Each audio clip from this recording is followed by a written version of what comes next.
बिस्मिल्लाहिर्रहमानिर्रहीम। तो नाज़रीन देख सकते हो मैग्नीशियम सल्फेट है। इससे आप फसल की पैदावार दुगनी कर सकते हो। इससे आप पैदावार को लश ग्रीन कर सकते हो, यानी फसल को लश ग्रीन कर सकते हो। ज़मीन को नरम कर सकते हो, ज़्यादा से ज़्यादा झाड़ बना सकते हो।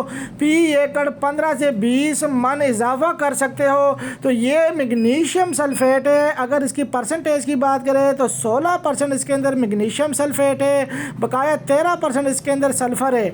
तो ये दानेदार फॉर्म में है, इम्पोर्टेड माल है, मेड इन चाइना माल है। और अगर इसकी डोज की बात करें तो 10 kg फी एकड़ इसको आप चटा करा सकते हो, प्लट करवा सकते हो, 1 kg तक स्प्रे कर सकते हो।